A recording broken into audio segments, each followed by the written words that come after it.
So, what's happening today, Thomas? I'm going to play War Machine. And he doesn't seem happy about it.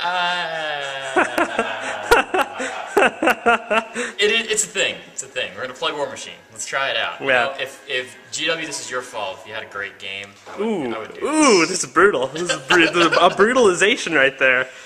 Man. But, let's try War Machine out. Let's see how it goes. See how it plays. It's going to be fun. So, basically, this is Thomas's first ever game of War Machine. I know next to nothing about it. But as a competitive player and a smart player, I'm going to treat him like a big boy and assume that he can take in the influx of information that I'm going to give him. Hopefully. Normally, if I were teaching someone War Machine, I would start with like what we call a battle box game, which would literally just be jacks and a caster or what have you. I was going to tell the story about... I asked him what army he was playing in the car. He's like, I don't know, those Holy Zealot people. I was like, Yeah. You mean Menoth? Space Marines of the War Machine universe. I should probably know the name Menoth. Menoth. No, just Space Marnoth. That's gonna be your army eventually. All right. I'm confident, right? Anyway, so we've got a whole board set up here with a scenario. I've got 35-point armies actually, for both of us.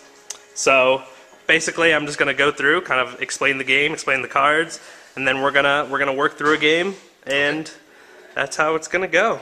Thomas will be converted. Thomas may or may not be converted. May or may not. One game, I think, is kind of. You'd be surprised. He'd have to play a little bit more. We'll see. We'll He'll see have. if it tells me or not. He may have ample opportunity to play plenty of games come January 11th. That's right. We're doing a campaign. That'll be the start of the BTP War Mahords Escalation League. January 11th is the date. It's a Sunday in January. It starts the first week cycle. Okay. So, anyway, we're going to get to the explanation part, and we're actually going to do that on camera, so this can be a nifty learn to play War Machine and Hordes style video. Learn with Thomas. Learn with Thomas. Also known as Thomas Plays and hopefully reacts in priceless ways. Anyway, so glad you could join us for this, and hopefully we'll have some fun. Alright. Let's start right here. Alright. So we've got, this is Krios, he is your Warcaster. He's very important. Every army has a Warcaster. Yes, every army is led by a Warcaster. If the Warcaster dies at any point, you lose, so you don't want to do that. You need to keep him alive. He's important. Without his leadership and his psychic type connection or magical connection to the Jack shut down and the troops go, well, we're out. So he's the king, like chess. Yes, exactly. So, okay. On his card here, he's got the same stat line as everyone else as far as what stats he has. Give us a general overview of what a card is by being able to point at it, but obviously the camera's doesn't have a high enough resolution to really get all the details of the stats. So, sure. Like, all right, that's a picture. So that's his picture. And then below that, he's got his focus. That's how many focus he gets each turn. What is focus? Focus is what he uses to control his Warjacks and cast his spells. So it's kind of like his magical prowess, if you will. Okay. So focus can be used in a number of different ways, which I'll get to.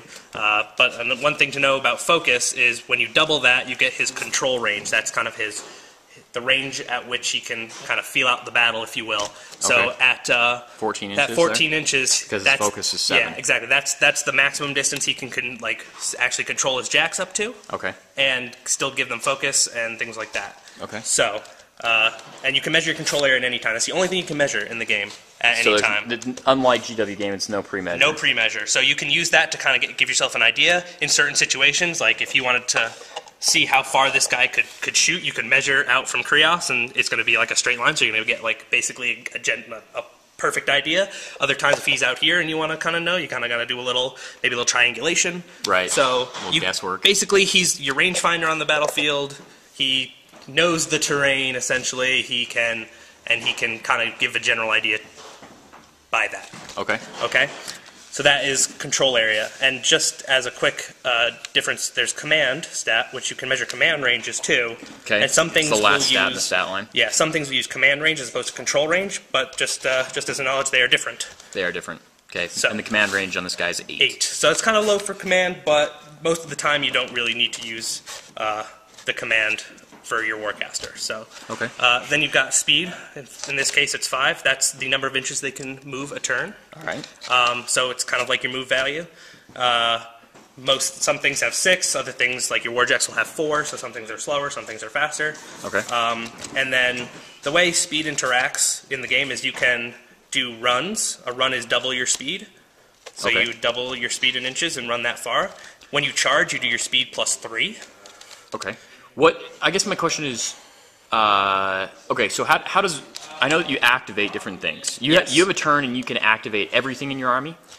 Yes, so basically the way it works is you start your turn and you have what's called the maintenance phase, and that's where you do any sort of continuous effects. Usually this will be not necessarily in play in the first turn, but in the turns previous. Okay, so like ongoing buffs or something like that. Yeah, if you look at here, there's a little fire icon. Like this is a stat card that goes with him. This is his spell card, yes. Okay. So you would basically, if things are on fire, there's continuous effects going on, you resolve those at this point. There's certain moves, like vengeance moves, which I don't think we have any of here, but they are a thing in the game that you can make in the maintenance phase. Basically, there's certain things you do in the maintenance phase, and it will specifically say to do them in the maintenance phase. Okay. And then after that, you have your control phase. That's where your Warcaster will replenish their focus. A Warcaster gets his 7 focus every turn. Okay. And then at that point... Doesn't save over time. It doesn't save over time. You just replenish up to your max. Okay. And then after that, you can allocate your focus to your Warjacks. That's how they can run or make additional attacks or do what's called boosting, which we'll get to. Okay. And each Warjack can be given up to 3 focus if you want to give them that many, or 1 or 2, but no more than 3 ever. Well, not ever, but in most cases. Yeah. There are certain circumstances, but none in this game. And then after the control phase, and a control phase is also when you would upkeep spells, which we'll get to, and things like that. You wouldn't cast any spells in the control phase, just upkeeps. Okay. So then you move on to your activation phase, where you pick a unit, or a model, or solo, or Warjack, and you activate it, and then you do its movement. Now, a unit is something different from a solo or a Warjack. There's a different definition there. So you've got slightly. Most things, it's about the same. Nisia here is a solo, so she activates on her own. You would do her movement, then her action, because when you activate, you're given a movement and an action, and in 95% of cases, you must do your movement before your action. Okay. Okay. The Warcaster is the big exception to that. They can cast spells and then move, and then cast more spells if they want. Okay. But this, for instance, is a unit of guys. Yeah, so the way a unit goes is you activate the unit, and you do all of their movement for the unit. Okay. And then you do each of their actions individually.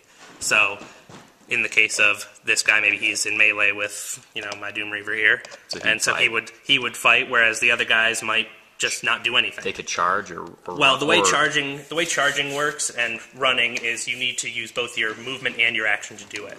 Got it. And running is the one thing where if you run, you declare at the beginning of your movement, he's going to run, and then they move double their speed in inches, and then their activation ends immediately.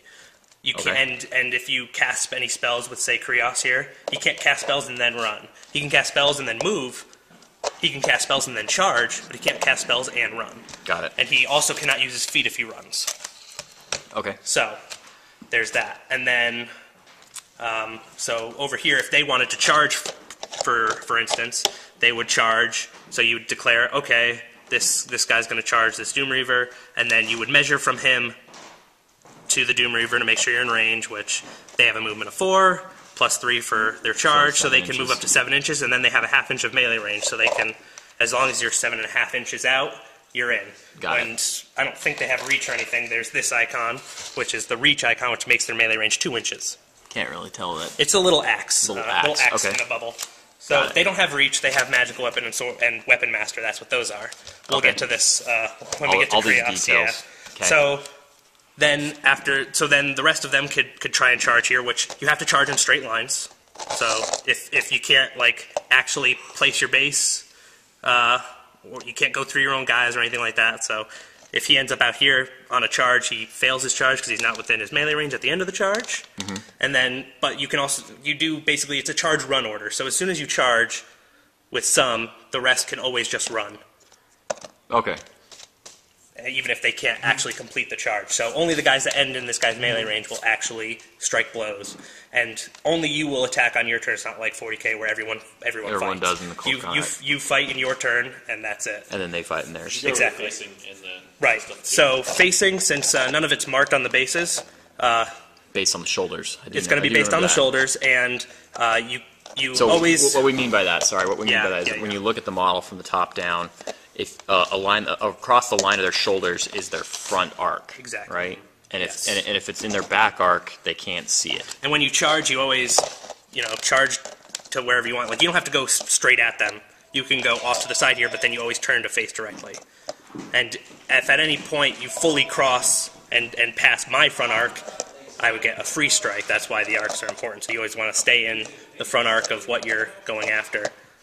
So naturally, that makes it so only a certain amount of these guys can get in on this guy before the rest can't do anything to that one. But, the rest of his unit would be there probably, so they'd have other targets. So if we have multiple guys, you can try and charge, this guy here, this guy over here. So you can... You declare specifically what you're exactly. So at. you start with one guy, you say, he's going to charge here. You measure, you move him. Then, all right, he's going to charge this place. You measure, you move him. That's the way, that's the flow right there. Okay, you declare your action. I do it in a straight line, but I don't have to do it in a straight line at the guy. So I could be like, I'm going to charge like this. You just have to move along a straight line. So I can go in a straight line like this. Yeah, you turn to face the direction you want to go, you move straight in that direction, and then you turn to face your target at the end. Okay, got it. And so, I was saying something, but I can't remember what it was. So the same thing with a run, basically? No, run, you can move like this. You can kind of do it in segments with a run. Running is free movement, essentially. And normal movement, which is just like advancing up to your speed in inches, that's the same. That's free movement too. So the only time you have to charge into combat, into close combat. You can run into engagement, but you won't strike. You can walk over and strike, but the charge gives you more distance, and it also boosts the damage of your first attack roll. Okay. So you do more damage, kind of get momentum behind it, and hit harder. So the charge is usually good. Warjacks have to spend a focus to charge, but they essentially get that free boost, so it's kind of like they spent to boost instead, which is pretty nice. They get that extra movement. And Warjacks are slow, so they usually need that extra movement to get there, and not before the other guy gets to them. Gotcha. Warjacks also have to spend a focus to run, so you'll have to give focus to them if you want them to do any more than just advance and fire a shot or something. Got it. So back to Krios here. So that was speed. That was all speed. One more thing on speed. There's a difference between speed and movement. If something adds to your movement as opposed to adds to your speed, that's different things. They don't add to both. Right. But what I'm saying is, if something adds to your speed and then you were to run, you double that addition. So if it's +2 to speed, he'd be speed 7. So you double that when you run, you could run 14 inches. If something adds +2 to your movement, you double your speed first and then add movement afterwards. Got it. So he would go 12. So that's the difference there. So that's speed. So strength is just the strength of the model. Usually doesn't come into play too often because when you have your weapon, that's where you get the power plus strength of the weapon is what you actually use, not just its base strength. In the card anatomy, this is the stat line right here, and then this is the weapon breakdown. Some guys have multiple weapons, right? Like this guy has two different things. He has his shield and his halberd, exactly. Okay. And it actually specifically says if it's in their left hand or their right hand for the jacks, but we'll get to that. Got it. So then he has his mat, which is melee attack, which is essentially a weapon skill. Okay. You compare mat to the defense of what you're trying to hit, and then you roll 2 dice to determine if you hit or not. Okay, so let's say that this guy was trying to hit himself. He has a mat of 7 and a defense of 14. He would take his mat of 7 and roll 2 dice and add the result and have to at least get a 14 damage. So he would need a 7 to hit. Okay, a 7 to hit. Got it. So then once you hit, you would take the power plus strength of the weapon. So in this case, 14. And compare that to the armor, 15. So if I did hit, then he would have a 14. Or a 14 versus the 15, and then you roll your 2 dice. I roll 2 dice again. We call that dice -1. So you take the result on the dice -1 from it, because the difference between the armor and the power plus strength is 1. Okay. And then that's how much damage you do. So if you rolled a 7 average, you would do 6 damage. Got dice it. -1. Got it. And then these guys have a certain number of hit points. Right. So the Warcaster here has like 18 boxes. Okay. They're pretty healthy. Normal just troopers like this Knight Exemplar just has 1 box. Okay. So he just. Once he gets hit, he just bits These big guys, they have 8 boxes each because they're beefy. Okay. Warjacks have like 30+ boxes. Got it. Okay. So they're hard to kill. They are harder to kill, yes. Well, actually, surprisingly not. Things will die in your opponent's turn. That's just kind of how it goes. Yeah. Okay? Get attached. Yeah. You're gonna die. Yeah. So then Rat is ranged attack. Okay. You use that in the same way as Matt when you're trying to hit something compared to defense. So in this case, his is 4, but he doesn't have a ranged attack, so doesn't matter for him. Defense is how hard you are to hit. And armor is how much armor you have. How much damage reduction. And it's also worth noting that however many focus points you leave on this guy at the end of your turn, also known as camping, however much focus you camp, each point of focus will add 1 armor to you. Got it. So if you camp all 7 focus, you'd be at armor 22. It's called overboosting your power field. So it makes it so that it makes it harder to kill. Harder to kill. Yes. So there's that. And then we'll turn over here, or well, actually, let's just go to the weapon here. So anything with that sword icon is a melee weapon. Anything with a gun icon like this here, can't really tell. That's a ranged weapon. Two little. Yeah, and actually we're gonna keep this guy here for a second. So the weapon has a POW. Okay. Usually you don't need to worry about that POW. What you want is the P plus S. That's the power plus strength. That's how hard you're hitting. It's basically the POW of the weapon plus the strength of the model. Right. And they just do the math for you right there. Oh, gotcha. So it saves some time. Exactly. So you just look for the power plus strength or the PNS. And then you have your special ability icon. So in this case... there's some little teeny icons underneath. Yes. You're not going to be able to tell, but those circular objects there this one means magical weapon. That means you can hit incorporeal models. It looks like a sword with some stars. Yes.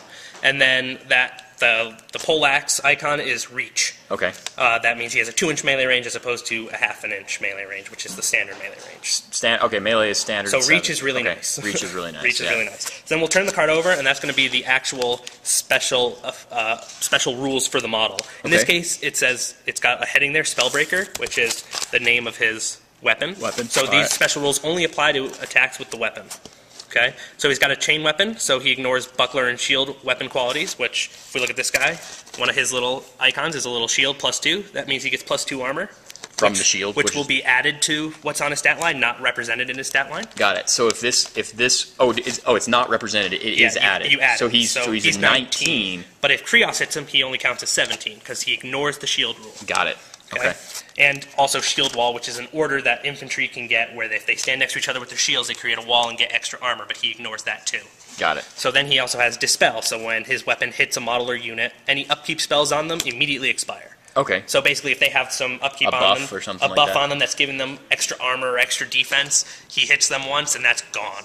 Okay. So, really nice. He just has to hit them, not do damage. Exactly, when they're hit. Got so it. all the wording is Okay. very specific and very deliberate. Okay. So, you'll see like some pretty crazy wording on stuff. It's like very reminiscent of like computer programming. Like let's just read repel. When this model hits an enemy model with this weapon during its activation, the model hit is pushed 1 inch directly away from this model. Which directly away is different than away. Directly away is on a straight line center to center. Away is just any way away from them.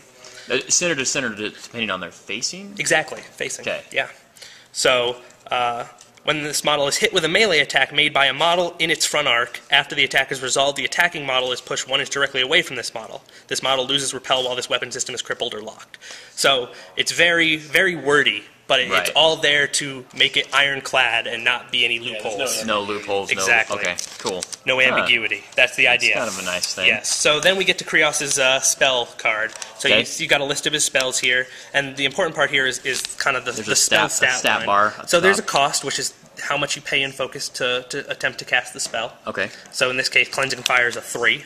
So that's pretty expensive, but it's a damage spell, so it has the risk reward there. Range 8 inches. Okay. RNG, so one of those things range. Where you don't get to know ahead of time, but you could use your foot. You could check with your control area. Exactly. Area, always a good idea to do with these kinds of spells. Got it. AOE. Now this could either be a dash, which means it doesn't have an AOE, or in this case it's a 3, which makes it a 3-inch AOE. So as an area effect. Yeah. Mason's gonna grab me the template to show you. Can you just grab like the spray template and the one under my dice bag? Where's that? Yeah. So this is the template here. So you have a 3-inch blast, 4-inch blast, and 5-inch blast. Okay. And then this is the way you do scattering, which we'll get to. Got it. So, and then there's also, while we're doing the templates, this is the spray template. So 6-inch, 8-inch, 10-inch spray. All right. And then I also have this little nifty doodad. So this is to measure reach, basically, and melee range. Got it. So you can easily tell if something's in reach or not. So that's AOE. POW, that's the power of it. So you don't add any strength to that. When you're doing ranged attacks, whether it's a gun or magic, you always just use the base POW, and usually that'll be higher than like the POW of a weapon. Okay. Well, POW of a weapon is going to be low. This is going to be high because you don't add your strength. Up. That is if it's an upkeep spell or not. And the way upkeep spells work, since we're at them now, I'll explain it. You cast them. Okay. So Defender's Ward, upkeep spell. It costs 2 to cast. So you spend 2, you cast it, 6-inch range, so you got to put it on something relatively close to you, but then in your control phase, you can pay 1 focus to keep it up. And it doesn't matter. So it's cheaper. Yeah, so it's cheaper, and it doesn't matter where they are. They can be out of your control area. It doesn't matter where they are. You can always just upkeep it. Got it. Okay? So then you have off. That means if it's offensive. And if it's offensive, it has to target an enemy?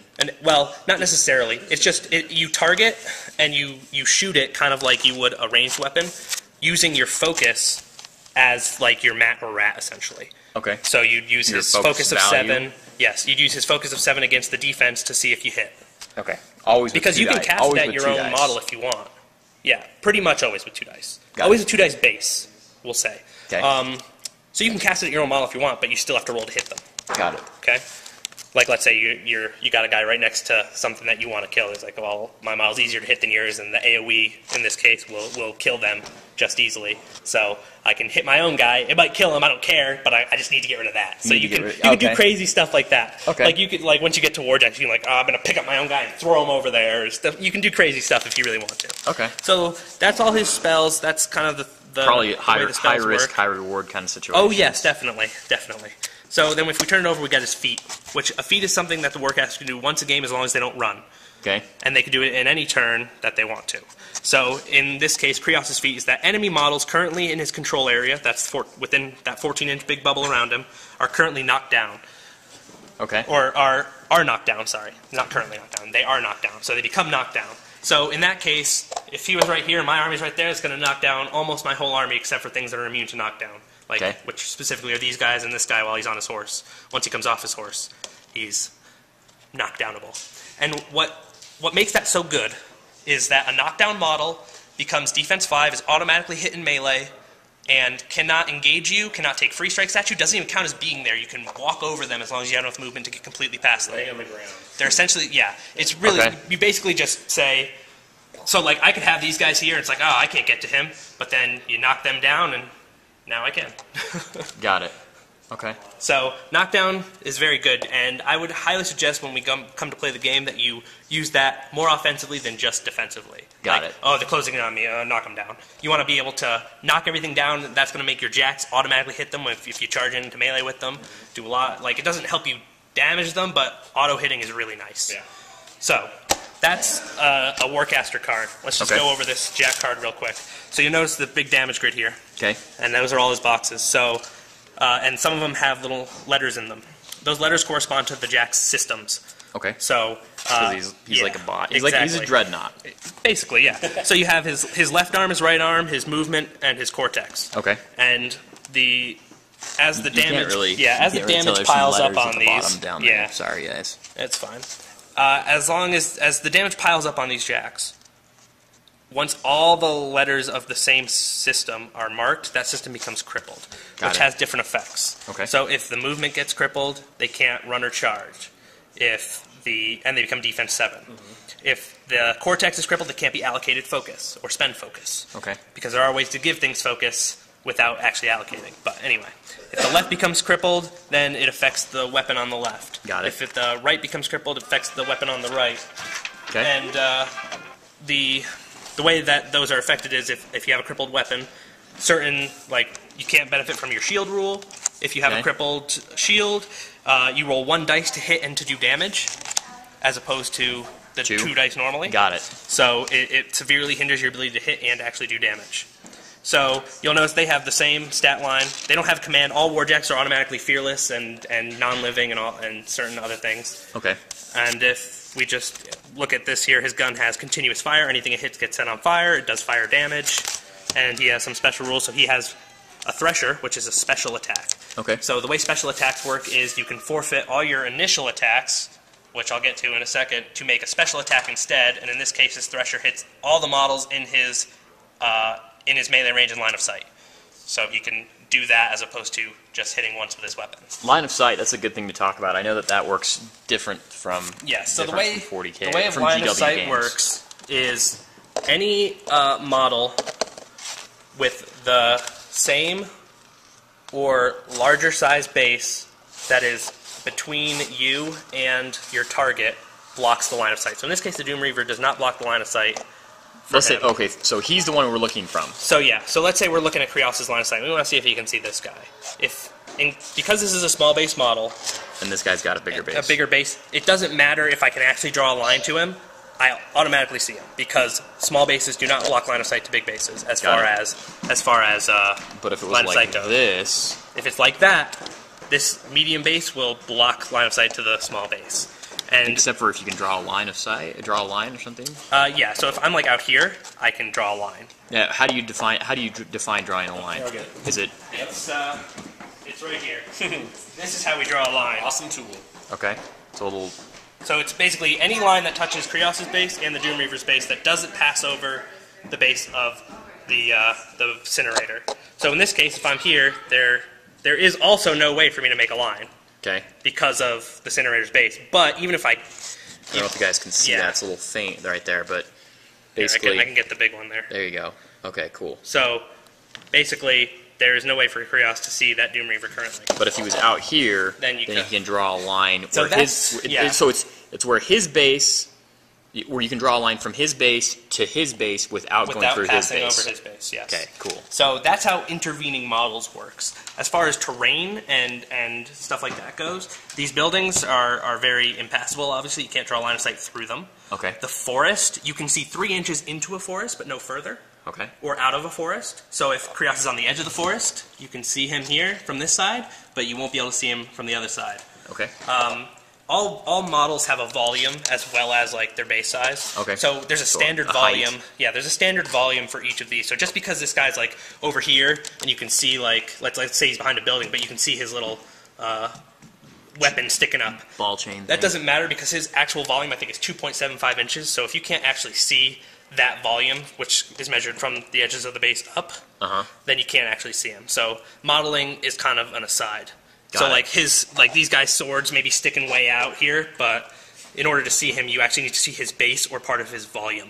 Got it. I think that's good because if you actually did want to model your stuff on like super epic bases and have them be like, oh, I'm like The way up volume- here, the it volume doesn't rule matter still because you only counts. see this little Yeah. box. You Got don't see it. the So guy it doesn't. back here. Yeah. So it doesn't. It's no it doesn't not hurt like that. true line of sight or anything. It's base to base sight basically. Okay. My base can see your base, my volume can see your volume, kind of stuff. And you obviously can't shoot anyone you can't see. Exactly. Okay. Unless there are certain special rules, but eyeless sight or something. eyeless sight, arcing fire, those are the 2 big ones for intervening models. Okay. So that is line of sight. So I think we've covered most everything as far as the cards go. I mean, there's certain icons and stuff that we'll probably get to when we get to the game. The major actions that a guy, your major actions of your turn are you start with the maintenance phase. Yes. And the maintenance phase is basically taking care of stuff that you have to do. That you have that requires you to do that during the maintenance Right. phase. Okay. Then next. All right. So we were saying next is the control phase, right? Yes. Control phase is where you get your focus, you replenish it on your caster. Yes. Always do that first. You always do that first, and then he's able to cast spells at that point. No. No, he's He not. casts spells in his activation. Okay, okay. In the control phase, he will upkeep any upkeep spells that are out if he wants to, Gotcha, or stuff let that he's them already fall, previously and cast. allocate focus to his Warjacks. Okay, so that's all the control phase That's is the done. control phase, yes. And then comes your activation where you can in turn activate units or solos or jacks. So basically, And they activate, and generally speaking, they move first, Yes. except for this yes. guy. Generally speaking, Generally it's a good speaking, turn. You always You move first, and that would be either your movement, a charge, a run, and if you Yes. do run, that's it. If you don't run, then you can have some sort of attack afterwards. Yeah, so you have your movement and your action, which there's special An actions. action, There's got it. certain different. There's all sorts of actions you can take depending on what you're activating. And when you charge, that technically Each of them, uses- which will be detailed on their own card. yes, There's a corresponding card to each of these guys. exactly. So like this guy's the Crusader, so that goes with him, and he's got all his special Now, rules and there's on the back. is which there are none. is there a how you have a unit of guys like this, and they each have 8 boxes. How do they? Does the card have? So you've got basically like Model A, Model B. It's usually a good idea to mark that on the model. Okay. In this case, I don't think these are Dave's Menoth, by the way. I don't think he marked it in any way. So what you kind of have to do is I'm shaking my head at Dave. is He's just, he's shrugging his shoulders. You can't really tell from here. is just say or just kind of try and figure out which one Kind it of, is. yeah, basically. Okay, cool. That's kind of what you got to do, unfortunately. But it's set up with a preset number of in the unit most of the time, right? Yeah. So basically, when you take them here, let's look at this guy. You're not going to be able to read this at all on the camera, by the way, because it's so small. But you can take a leader and 2 grunts for 5 points, or a leader and 4 grunts for 8 points. Got it. So those are the only 2 combinations. Not like, oh well, I want a leader, I want a unit of 4 or a unit of 2.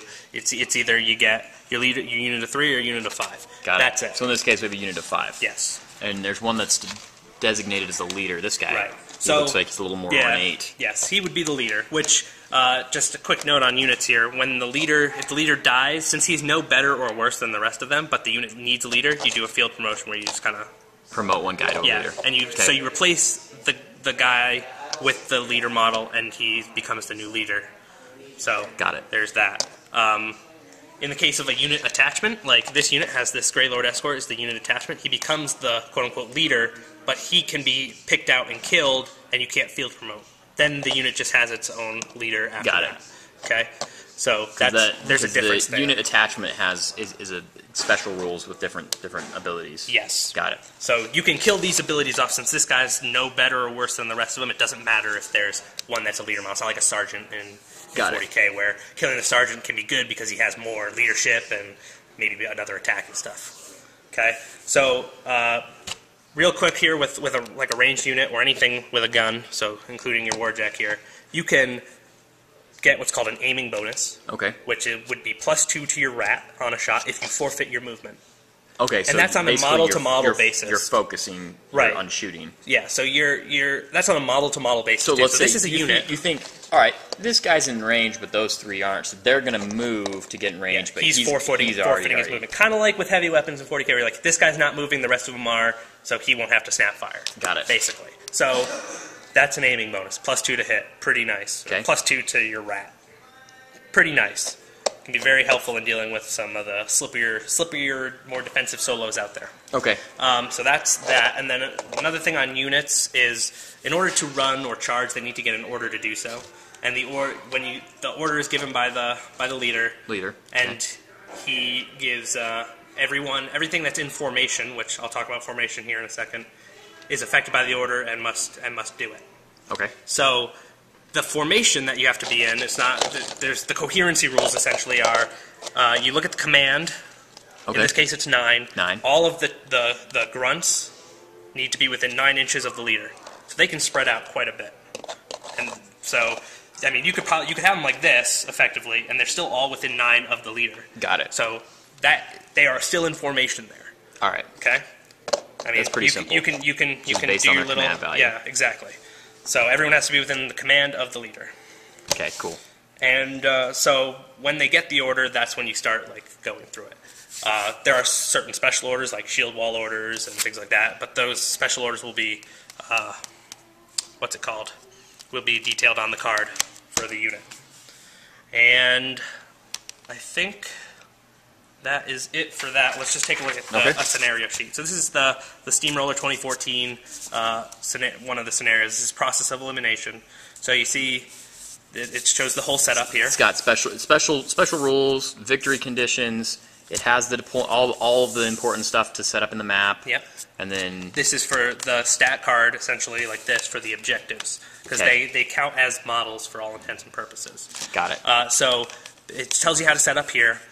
Kill box, yes. So what kill box is beginning on the, I believe it's second player's second turn, your Warcaster can't be within 14 inches of any board edge. Basically, it kind of forces everyone to the middle. Okay. Stops certain casters from just sitting way in the back.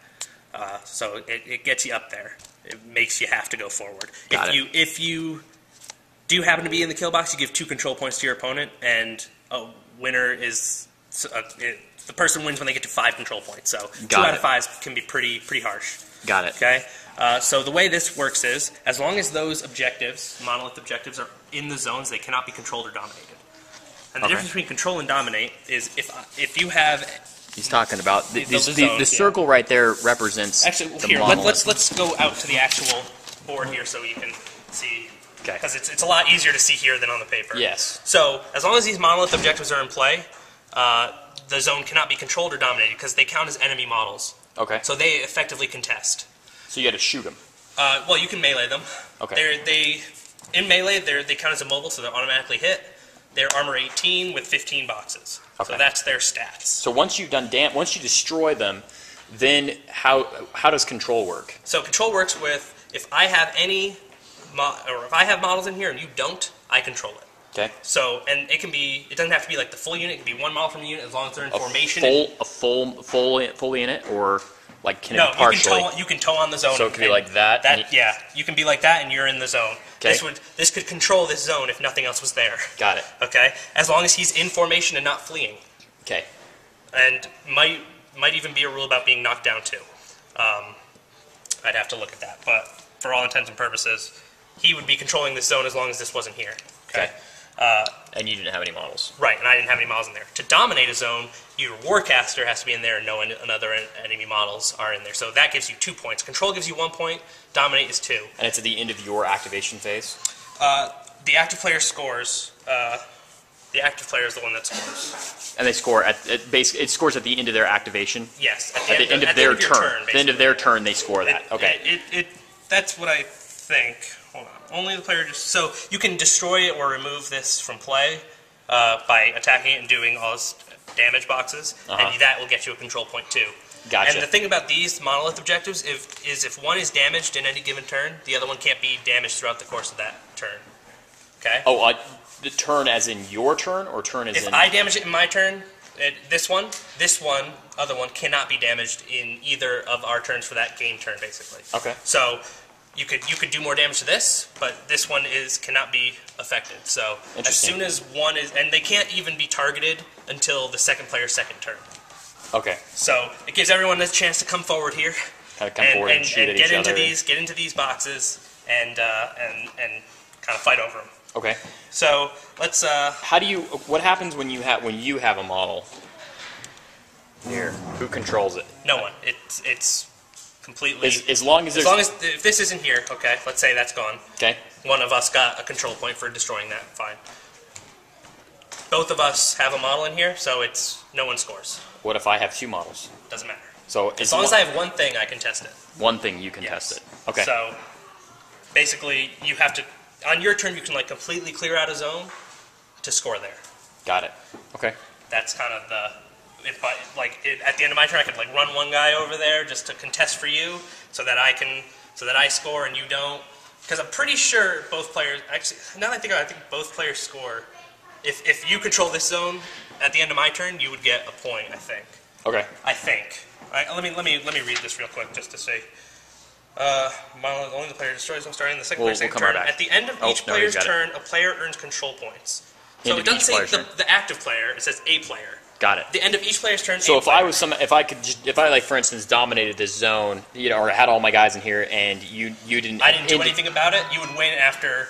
I would get it after. 3. I would get it after. Well, I mean, I would get it. After your turn, after my turn, if I didn't do anything about it, so that would put be you at 2 4 points. after dominate. one game I said turn, dominate, right? and that means if I have my Warcaster there. Right. So basically, if you control a zone, I got to do something about it. Otherwise, you're going to keep getting points. Okay. Okay. Cool. So that's that, and then the other thing about the objectives are they're immune to continuous effects. They can't be moved around in any way. Like there are certain things where you can push and pull models and stuff like that. They can't be moved in any way, and so they can't be damaged until the second player's second turn. And even if I walk up and hit it in melee, I don't count as being engaged. Which, if you shoot at something that's in melee, which you can do, they get a defense bonus for being in melee. Okay. And if you miss, you may hit your own guy after that. So interesting. How do we deploy? So the way deployment works is we're gonna roll off to effectively pick sides. The board should be pretty even, but if we want, we can just do these sides since we're on them. Let's go ahead and do that just for the. So then we'd roll. Then after that, normally you'd set up the scenario, then do your terrain, which for the purposes of the camera. So you actually choose a side before you set up terrain? Oh yeah. Okay. Well, not necessarily. You can set up terrain first and then choose sides, but usually we try and do kind of mirrored terrain where it doesn't matter which side you're on. Right? Got it. Like, obviously there's some slight differences here, but and I've added still a bunch of pretty aesthetic terrain for the sake of the camera, basically. Right. But it should be pretty even. There's the forest feature on each side. There's impassable house. There's an obstruction feature here. There's this house, and that's kind of compared to this. So it's a little more open over here, a little more blocked off over there. But for the most part, we try and keep it pretty even. Especially when you're doing competitive things. Usually you're not supposed to have any terrain in the deployment zone. It's supposed to all be kind of centered around the area, and you have mirrored stuff. Here's a question for you. Okay. Being obscured by stuff. Right. How does that affect? So the way that works is, if so, like let's say this Doom Reaver's here, and you had this guy here, and you want to shoot at him. So the way it works is, as long as you can draw a line of sight to me, based on his height. Based on my volume, the volume. Then you can see me. Okay. And you can attempt to shoot. Now, if I'm outside of an inch of this, then it doesn't actually do anything for me. But if you were inside, if I'm within an inch, a wall like this would give +4 defense. Okay. Forest would give +2. Defense rather than. So even if this like completely blocks off my base, it doesn't matter because he still sees my volume, right? So I don't get any defense bonus there. Okay, so it has to be that's what I within thought. Okay. Yeah, that's what I thought. So not within an inch of the if you're not within an inch of, but conversely, if I'm like this, towed on the forest, and you're shooting at me, I still get the +2 defense from the forest bonus, just because part of my base is in it. How is movement slowed by things like these? It takes double your movement to get up this, but then once you're up on it, you can go over it. It takes double your movement to move through here, so an inch of movement would cost you 2 inches in a forest. Okay, and so same thing here, going Yes. height-wise. So that should be about an inch high, which we have on our little thing. So let's say right there, it's an inch high. Yep. So it would take you 2 inches of movement to climb it, but then once you're on top, you don't have to spend any more. You go over it. You're good. You don't have to climb down. What about this? If you're in melee here, if you're striking over the wall, either of us striking over the wall gets +2 defense against being attacked over the wall, over the obstacle or obstruction. Now, you said defense. It's defense in all cases, not armor. Defense in all cases. Okay. Yes. The only things that can So add it's to harder, armor are like buffs. harder to hit. Harder to hit. That's exactly right. It's harder to hit, not harder to wound. Always makes it harder to hit. Okay, not harder to hit, not harder to damage. Exactly. That's the word I want to use. So, cool. Yeah. Is there any? I seem to recall there being like some special specific actions that jacks can make. Yes, that is true. So basically, when you have your Warjack and you give him focus, he can spend that focus in a number of ways. One, as we discussed already, he can run or charge with it. He has to spend one to run or charge in most cases. There are certain spells that some casters have, like my guy. He has a spell called Full Throttle, which allows his Warjacks and his Battle Group to charge for free that turn, but he has to pay to put that up. So it's kind of like it becomes like, oh, is it more worth it to cast this spell or just give them each a focus and have them do it? Got it. Right? They can use... Now, does the spell cast automatically? Obviously, spells that you shoot, you have to roll to hit. Yeah, if it's just like a buff that you put up, you pay the cost and it goes up. Okay. No tests or anything No to tests do like or any that. rolls So you or get your anything like buffs, basically. Okay. So he can spend his focus to boost to hit, which would be, instead of rolling 2 dice, he'd gain an additional die. Okay. Which you can only ever boost in each individual thing once. Okay. So if Can I put focus on a regular unit? Or No. Okay, so it's only on jacks. Only on jacks, yeah. Okay. So basically, and there's a difference between the boosted die and an additional die. An additional die can be given in addition to a boost. Okay. So, like the Butcher's Feet, for instance, when he feats, every thing in his control area that is friendly gets an additional die on damage rolls. Okay. So my jacks effectively would start with 3 dice for their damage, and then I could boost on top of that. If they had focus. But if you have to give them focus before. you have to give them focus before, so you kind of have to plan out your turn that way. Okay. And so if that feat instead read that everyone gained boosted damage rolls, I wouldn't be able to boost on top of the boost. You can only boost once. Right. So they would get a free boost, but you wouldn't be able to boost on top of it. Got it. So like I can boost a hit. Okay. And then I can also boost damage. So that's 2 different rolls, so I can boost each of them once. And that would be 2 different focuses. And that would be 1 focus for each boost. Got it. You can also buy an additional attack, as long as that is one thing I didn't go over here. If we look at the card for the guns, okay, they have a pretty similar stat line as far as like a spell goes. So they have a range. Okay. The difference is they have a rate of fire, ROF. Okay. In his case, it's 1. So he can only ever fire that once a turn. Got it. Whereas if it was rate of fire 2, he could fire it twice, but he'd have to spend a focus to buy the second attack. And normally, normally everyone only attacks once, or unless with each weapon. So combat action. Let's talk combat action real quick. So you can, if you charge in, okay, or walk in, you get now your combat action. Okay. Which allows you to make 1 attack with each of your weapons, which, if you're in melee, it has to be a melee weapon. Or you can take your range combat action, where you get to make an initial attack with each of your range weapons. But in that case, you wouldn't be able to charge. Right. So your action would be to shoot, not... Okay. Okay. So if this guy's over here, his only... Since you need line of sight to charge, that's something I probably should have mentioned before. Because you do your movement and your charge move at the same time. You don't measure your 4 inches and then move. You have to go in that straight line, so you need that line of sight. And your base really can't be blocked. If you're right here, you can see him, but if you try and charge, your base can't get past that edge, so the straight line you can do is you only could charge like that. somebody over here. Exactly. Over there, as long as but you couldn't charge there. Yeah, as long as they're in your front arc and all that. You can't charge something that's in your back arc. So you can have a guy like right here, but you won't be able to charge him because at the start of your activation you can't see him. You can turn and walk over just fine. But you won't get to so charge. You could turn and walk over. You may be able to still hit him, and but you wouldn't get the charge bonus. Yeah, exactly. The charge bonus. That's the big thing there. Okay, so in this case, I guess what I'm saying is in this case he would move and then shoot, or if he was here already, he could just charge. And and this guy specifically has a melee weapon and a ranged weapon. A charge, you only attack with your melee weapons. But this guy right here has 2 melee weapons, so he would get an attack with each of them. Only his first attack would be boosted for free because of the charge. Okay. After that, he can still make his normal attack. Right. But it's not boosted unless he spends focus to boost it. Okay. And then after that, if he has more focus, he can buy additional attacks. With either weapon. Either weapon. Usually you go with your strong weapon. Got it. Right? So, another thing, Warjacks, along the lines of those special actions they can do power attacks. Okay. Power attacks are pretty powerful, hence power attack. And there's slams, throws, push, headbutt, weapon lock, headlock, headbutt, trample. A plethora. Some of them are only doable by heavy jacks, like Tramples. So this is a heavy jack, right? Yes. What's this guy? That's a light Warjack. That's a light Warjack. So he can do some power attacks, but he can't do all the ones that this guy can do. Okay. Like trampling. Trampling is one that's special to heavy Warjack. So the way trample works is, just as an example here, if I have these 3 guys here, you can say, okay, I'm going to do a trample. And you spend your focus, and it forfeits your initial, because this is like your combat action. Okay. And then you move your speed plus 3 your charge in a straight line okay.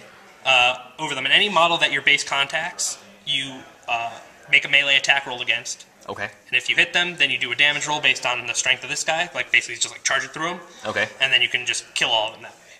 And then at the end of this, if there's a model in your melee range, you can spend focus to buy additional attacks against that model. To smack him. And does it count as charging the model if you were to base somebody over? It doesn't count as charging, but you have to spend focus straight away to buy attack. You don't get your initial attack, so you forfeit them to do the power attack. Got it. Okay? And then it's also worth noting that, what's it called?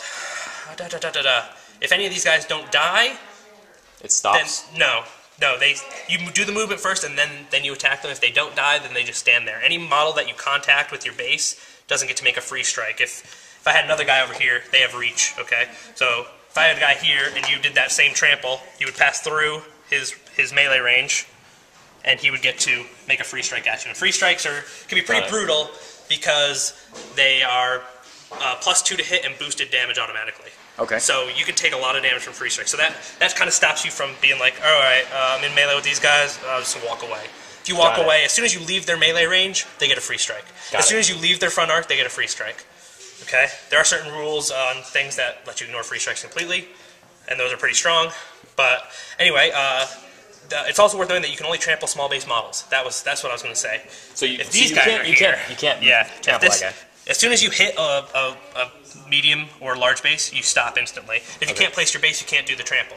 So that's another thing. If I place my guys really well, so that at the end of your 7.5-inch movement, you can't place your base, let's say I have, a guy here, and... Do you have to do the full distance? You have to move the full distance. But you can go on any angle, so I can say, all right, I'm going to trample directly towards that objective.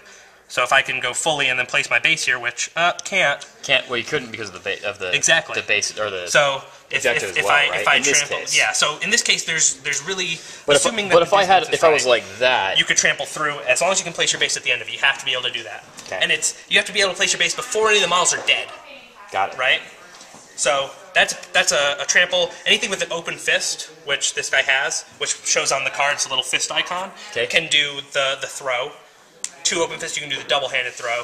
And what those are is, if, once you're in base, you can make a melee attack against them, and then if you hit, then you do a strength check, where each player rolls a dice and adds their strength, and then if you win, you can pick this guy up and throw him up to half the strength. And anything hit, he's automatically knocked down. Anything hit gets knocked down. You can throw him into his own guy, knock them both down. But you can throw any size model, basically. Anything with an equal or smaller base. Yeah. Equal, small base. Okay. So this guy, if he had an open fist, he could throw, but he can only throw these medium models. He can't throw the big guys. Got it. They basically just go, nope. So that's a couple of the power attacks. There's plenty more. There's some more, but which are good. Probably not necessarily important to this. So as the way deployment works, we were rolling off for that. We were talking about that. So we roll off for the deployment to see who deploys first. All right. And does whoever deploys first goes first? Yes, always. So just like 40K, but there's no seize the initiative. No seize, and then the person. I like that. I hate seize the initiative. The person who goes first has a slightly smaller deployment zone than the person who goes second. Okay. Just to balance out the objectives, essentially. Got it. So, if we want to roll, I got a 2. I'm gonna roll for real. I got a 4. Okay. If I had failed, I was gonna say, I got a 6, because I think it's gonna be very beneficial for me to go first, just so you can see me go through a turn. See through. Okay. Yeah. So you're gonna go ahead and deploy first. Your deployment zone.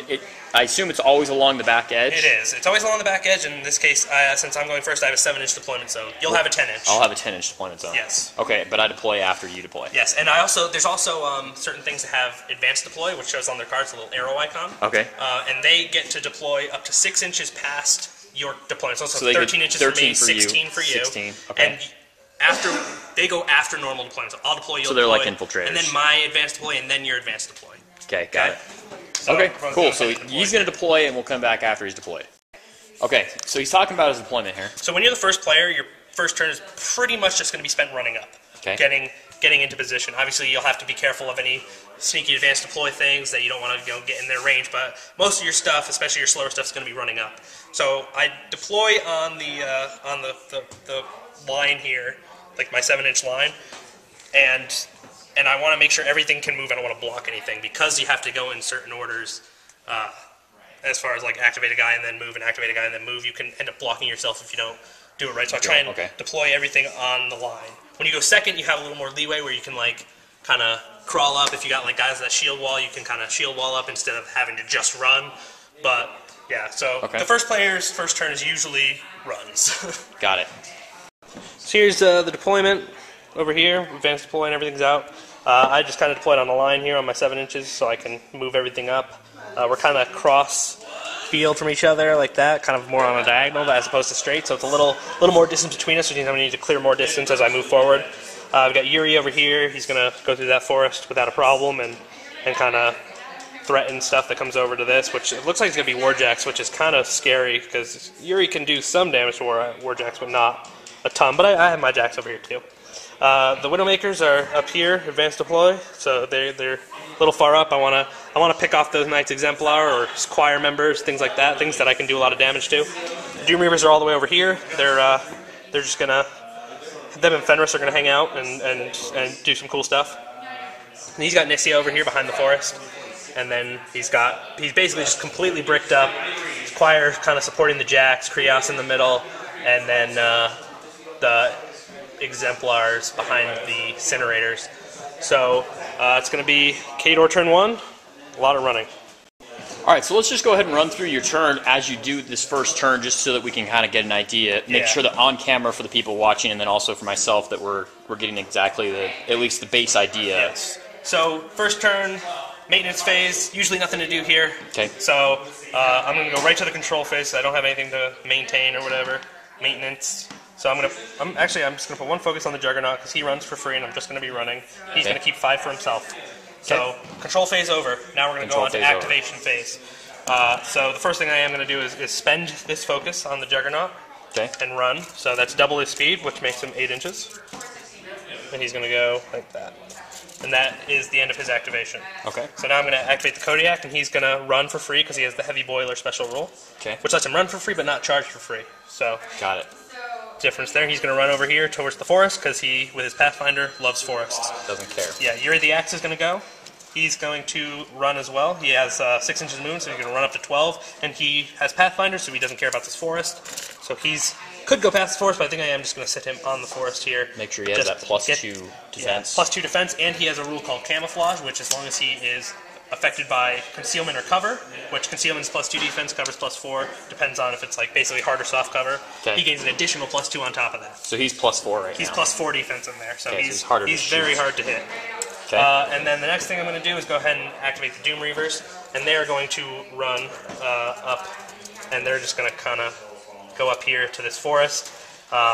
They have a movement of 6. They have a move of 6, so they can run up to 12, which means I could get into the forest if I want, but I'm just going to stay around the edge of it there. Okay. And actually, this guy's actually going to come up and kind of toe on the zone here.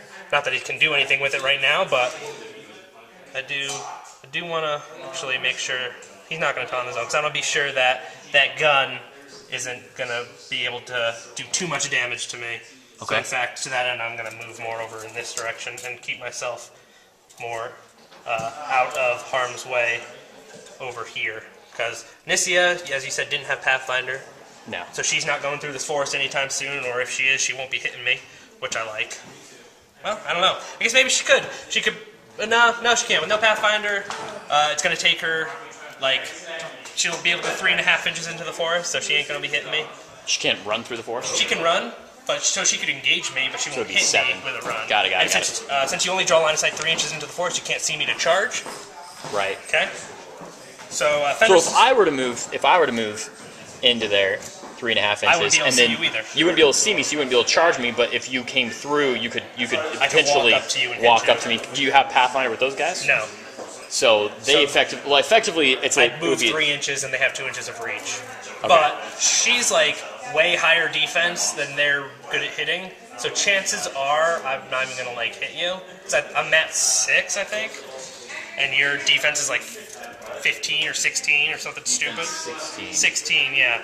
And they're at 7, so I just need 9s to hit, and I have no way to boost because they're a unit. So 9s to hit, maybe with all 6 of them I could get 1 hit through. But yeah, she's a pain in the neck. I don't like her at all. So now Fenris is going to go, and he's just going to cavalry his way over here. And now, he doesn't have that mean? He moves 8, so he rants up to 16 inches. So he just moves really fast. That's what I mean by that. He doesn't have Pathfinder or anything like that, so he's he's just kind of chilling there. Okay. Basically, just setting up for this zone. All right. Essentially. So we'll activate the Widowmakers. They're not going to be in range of anything, so they're just going to advance. I just want them to kind of take up a position here behind this wall, give them lots of nice nice defense bonuses. Now, do you block your own line of sight? Normally, yes, but since the bases aren't base to base, I can draw a line through like there, but I couldn't go like over there. Got it. So you could block your own line of sight. You do block your own line of sight, unless like some units have special rules like ranked attacks, or it's usually what it's called, where they can attack through each other or shoot through each other, but they don't. So this last one is just going to kind of go up against the building here, get that nice +4 defense bonus from the cover. Great Bears are going to go, and they're going to run, and they're going to effectively, I'm just going to do this in a 2-stage, kind of 6 and 6. Not going my full distance, but most of it. Just going to keep my base to base for my armor bonus. +2 armor? Yeah. Okay, so that's them. Alright. I'm going to activate the dog, and he's just going to walk up here. And then the butcher's going to go, and he's going to... he's going to advance his 5 inches, kind of shielding the Juggernaut, and then he's going to spend 2 to cast Iron Flesh, and that's going to go on to the Great Bears. So they're -1 strength, -1 speed, +3 defense. +3 defense. So they will be defense 16 and armor 16 in their little cluster there. Okay. I'm not going to cast Fury on anything right now. Actually, what the heck? I'm going to cast Fury on the Juggernaut, because if he's -1 defense, he's only defense 10 to start, he's going to get hit. So may as well give him that +3 right now, and then only upkeep it for 1 instead of having to cast it when I want it. Okay. And he's going to camp this last one. Thus making his armor better. Yes, so he will be armor 19 with the 1 focus camped instead of armor 18. And that is all my activation. So that was a first turn. Pretty simple in the first turn, just running up. So my turn now. Which isn't that a sorry, I'm gonna be really biased here. Isn't that a nice change of pace from focused on my fire into that thing, first blood? First blood. I've never liked first blood as a mechanic. Exactly. That's why I didn't think you'd complain about me saying that. I think I've said that on camera before, in fact. Yeah. All right, so let's say that I were to activate this guy here when it comes time. She's touching this, which means that at least initially, it's going to cost her two inches to move 1 inch or something. How does that work? It is a game of like half-inch, quarter-inch. If she's only like toeing in, if it would take you like a quarter of an inch of movement to get out, it would cost you half an inch of your movement. Got it. So she's probably like an eighth, so it's going to cost her a quarter. Right. So it's not like a minimum. Oh, it's minimum an inch because you're in it. No. As long as if you move directly out of it and then go around, you're good. Okay. Got it. Okay. Cool. So, what we'll do here is we'll pass the camera off and we'll get you some tokens out so you have. Cool. Yeah, I think it would be useful at least to do this first turn again on camera, just to kind of get my mistakes plus get your strategy in there, saying, hey, maybe you should do this instead. Here's different options. I agree. Okay, cool. We'll pass it. We'll get tokens and we'll pass it off. All right. So. No upkeep. No upkeeps, obviously. No maintenance phase here. No maintenance. So we go to the control phase. Control phase. So this is where I would allocate. Yes. I'm going to go ahead and allocate one to each of these guys so they can run. Yep. The light jack would need one too if you want to run. The light jack wants to run as well. Okay, yeah. That's kind of important. Right. Let's see. What's the range on this cannon? Cannon is 10. Range 10 on the flame belcher. That's so. It's worth noting that that's its range, but if it's AoE, right? AoE has a value. Yes, 4. So AoE 4. Because it's an AoE, you can shoot it at a target even if you know they're out of range and try and scatter onto them. Okay, what about out of sight? Out of sight, I think you have to be able to draw line of sight to declare the shot. Okay. And since these I would say you could try and shoot at the objective, but they can't be targeted until the second player's second turn. So your second turn. My next turn anyway. So chances are you're not going to be able to take some shots at my Doom Reavers. I tried to position them that way. You could probably shoot at the Widowmakers here, or like this one, or towards these, but the maximum you could scatter is 6 inches. So that puts your effective range at 16 plus 4, 20 if you get a good scatter. Okay, and so I can check his Warcaster's control area. Yeah, it's so you always measure 14. You never go like past it. From the edge of his base. Yes, exactly. Okay. So and what's the size of these bases? That's a large base. And but how wide is it? I'm sure you know that. It's a 50 millimeter, which makes it like an inch and 3/4, inch and a half, something like that. Inch and a half. Inch and a half. Yeah. Okay. Cool. Actually, the big one's 3/4. Inch and 3/4 for 50 mil. Then the medium bases are 40 mils, and then the small bases are 30. Okay, so what is this? Let's see. This guy. Where's this light Warjack? He's got a speed of 5, so he could go 10. And then you could arc some spells. Try to arc some spell through him. Yes. Which now I will remind you that they cannot be targeted by spells. The Doom Reapers. Okay. So that would be a good thing to remind me. So, whereas with something like stealth, the wording is any ranged attacks targeting them automatically miss. This is they cannot even be targeted. And the difference is if you have an AoE, you can shoot it at a stealth thing and it'll automatically scatter, but if the scatter stays on them, usually those little stealth solos have low armor, so the blast damage can still kill them. And the way blast damage works is if you directly hit with your template, so like I roll and I hit, that model that I directly hit will take the full POW of it. Anything else under it takes half POW. Got it. Rounding up. So if you're POW 14, it's POW 7s to everything that isn't directly hit. And then you add 2 dice when you roll and see if you kill them. So those high defense things that are usually low armor, half POW blasts are usually their bane. Okay, cool. All right, well, I'm going to go ahead and run on that guy too. Okay. So everyone's got a focus. Yes. All right. And then we'll cast...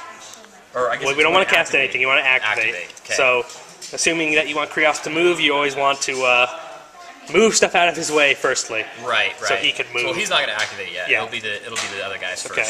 So, which one you want to do first? So, careful with the ruler there. Yes. Sorry. Because no pre-measure. No pre-measure. This guy will go.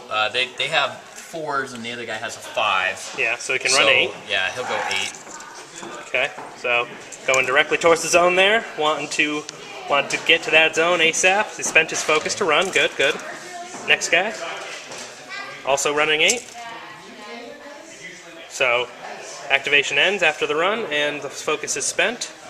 Good. This guy can go up to 10. Yes. And so, his base can easily fit in the gap that you left perfectly. So, you've set yourself up nicely, and it looks like he's towing the zone. Not that it comes into play until your second turn, but it's a thing. Okay, now, the choir... Okay, so I would move and then do my thing, right? So range of 3. Right. So if since it's range 3 and their movement 6? Yeah. So they should still be in range to do it on the big jacks. The light jack maybe a little out, but I don't. Maybe not. I can't. It's hard to tell. They can't run and do it. Is a big thing to note. Right.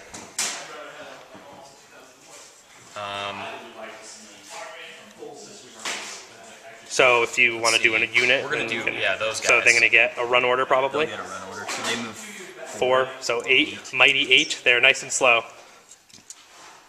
But they're gonna come up here and kind of fill in the back rank. Ooh, they're going around. They're gonna go around the forest there too. It's getting crazy. All right. So nice little battle line there. And then we'll go ahead and activate these guys. Choir. So they're gonna advance their 6. Okay. So we're doing all our movements, and then we'll do action with them. And now you want to try him. Now they do their action. So he gets. So the 2 heavies will get it. The 2 heavies will get it. The light is out, unfortunately. So we've got your fancy mark token, so you can mark it which one with this, and you can choose which one you want. We're gonna get probably one of those fancy ones that can't be targeted by spells or ranged attacks or something. Yeah, we're gonna do the ranged attack, the passage. They can't be targeted by non-magical ranged. Okay, so he's gonna mark passage on those and give them their little token so we remember. Very nice. Okay. And let's see. This guy. Well, let's see. We'll do Kriosk first. All right. So Kriosk is gonna go. Yeah. You gonna advance? Yeah. We'll just advance so he can cast some spells. He's got range 5. Yeah. Move 5. Yeah. So he's moving up. Now it's worth noting you had to put that 3 focus out, so he's down to 4. Mm-hmm. If you want to put both your upkeep spells, you may want to do your Hierophant first. We can give him the Harmonious Exaltation, so we can get both his upkeeps up if that's what you want. Right. Well, the one needs it, so I can't do the other. Oh, enemy models. Yeah, so I could. Let's see here. Well, it's Lamentation and Lamentation, and Defender's Ward. And I think they both cost 3 and 1 costs 2, right? Yeah. So I see. Yeah, I see what you're saying. So you may want to do him first if you wanted to cast both your upkeeps. If you don't, then it's not a big deal. Well, yeah, I mean, because it would make sense to do it now. It does in the first turn, yeah. So that it costs less later, right? So go ahead and put him back and activate first instead him. So you have to move and then do your action. So don't move him too far. He needs to have a range of it's a range of 5. So yeah, you're an inch behind. If you move his 5 or 6, whatever it is, you should be able to easily Harmonious Exaltation. So I want to just mark that so you don't forget. Get in the habits here. Put it on Kriosk because you actually put it on Kriosk there. Okay, so now Kriosk can Then activate. Kriosk goes, and Kriosk has it, and so then he'll be able to cast both of his upkeeps. Yes. So and he'll cast the Defender's Ward on this guy. On the Revenger, nice. And Lamentation is on himself, obviously. Yep. And then Harmonious Exaltation will expire because you used it there. Okay, and then all of his focus is gone. And I guess let's make sure I did that right. I'm pretty sure you did. Defender's Ward has a range of 6. So. Well, yeah. Technically, when you arc a spell, you can't actually target yourself with the arc spell. So you wouldn't be able to arc a spell through him to buff him. But, but you're within range, so you're good. Yeah, that's what I was checking. Yeah. I wasn't checking the arc node. Right. Arc node is your full control, but you can use the arc node to buff other things. Got it. So you have 2 different ranges on your buffs like that. We'll go ahead and let's see. So these guys, their power. These guys have 11, right? So they're 11 plus 2 dice to hit. So they're going to be able to hit. Your army has really low defense, right? Mostly, yeah. My jacks especially do. The Widowmakers, Yuri, they're slightly higher, like 14s. The Doom Reavers are mostly 13 defense, so they're I'm pretty easy to hit most of the time. But when I roll a hit, I use my mat plus 2 dice, right? Yes. Okay, so like a 14 is a 7. That's the average roll in 2 dice, so it's pretty easy. But so then I guess like these guys have 11. They'll get an extra die because they're weapon masters, right?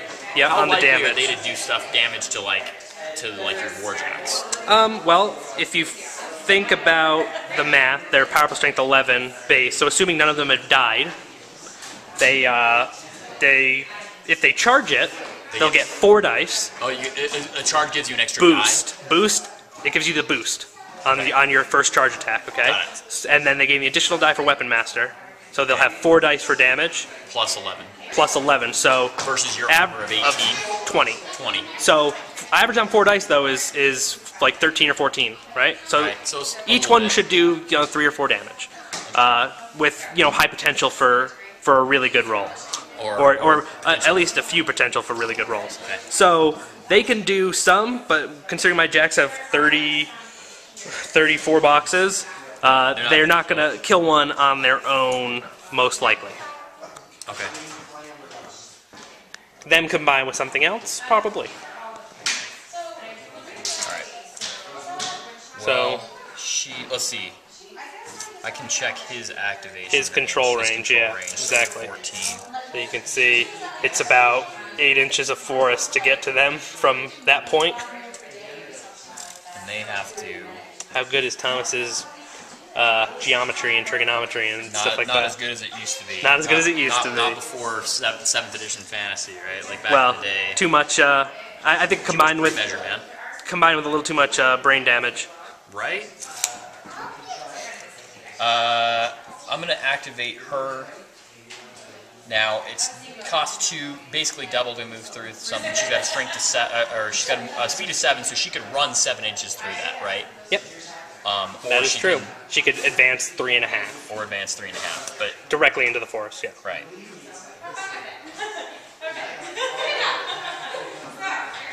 And she has to have line of sight to be able to charge. Exactly.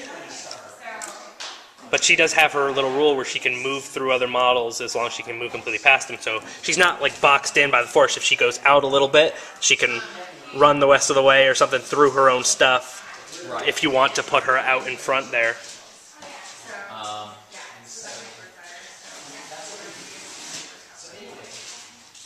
So it ignores intervening models when it declares charges. Right, intervening models, yeah. So she ignores it. So effectively, she can see through other models to charge? Yes. So what you could do is like have her behind your Warjack where she's very safe and then charge out past them. I think she's going to do that. Now, one thing you want to be careful of in some situations, if I had AoEs, I could hit your Jack and the blast damage would hit her. Right. Right? So, I don't have any AoEs unless I cast that spell with the Butcher, which I'm never going to cast. It's really expensive. It's really expensive, and it's not that high of a range, and it's the risk, the reward is not going to be that good. My way of dealing with her is going to be with just hoping to hit her, basically. But in other games, if your opponent had AoEs, it'd be worth it to ask, like, oh, how big are your AoEs? Because if I just hit, like, this guy or this guy, sorry, I moved him a little bit, no worries. then the blast damage would catch her, and that she probably doesn't have, like, super armor. She might have a bit, but not, like, the blast would be good. But I don't have any, so you're good right there, basically. And gotcha. Always just make sure her facing is where you want it. Right now, she was kind of...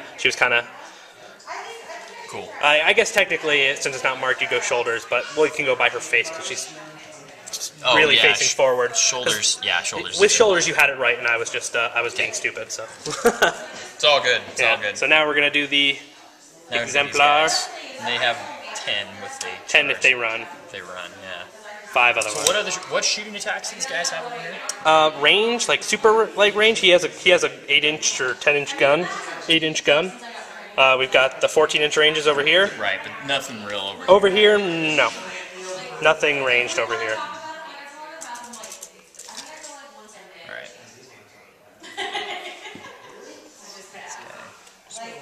It's like they're advancing. Yeah, well, staying back, staying safe. Yeah. I don't like those Widowmakers. Yeah. They're gnarly, man. Alright. I think that's my turn. That's the turn for Menoth, and so it'll be Khador's turn. Okay. All right. So first thing that's going to happen is maintenance phase. No maintenance to be done. Okay. So then control phase, I regain all my focus. Okay. And now I will pay if I want to upkeep. In this case, I will upkeep Iron Flesh and I will upkeep Fury. So I'll be starting with 4 for the Butcher. Okay. And then allocation, I'm going to give 1 to the Juggernaut. And the Kodiak runs for free, so I'm not going to give him 1. So we're going to keep 3 on Butcher. Okay. That is control phase, so now we'll start activations. I'm going to do the easy stuff first. The Juggernaut is going to spend his focus to run. Up to 8, so he's just going to kind of come up to the wall here. Okay. And be ready to go for either zone.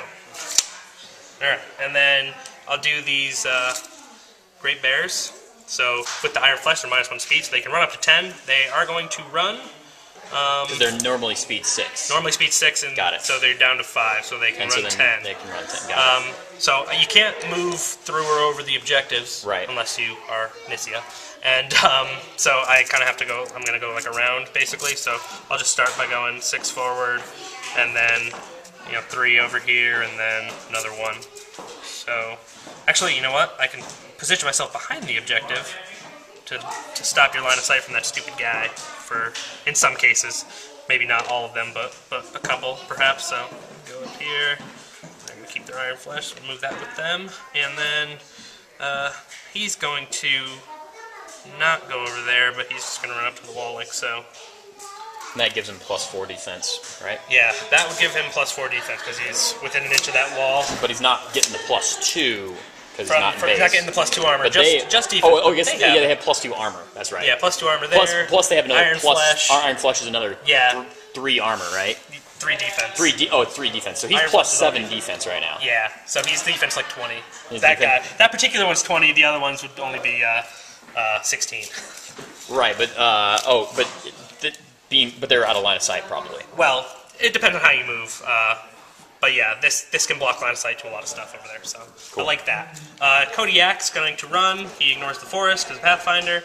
He's just going to sit over here. So basically, I'm taking the zone that you're giving me here, basically. Okay.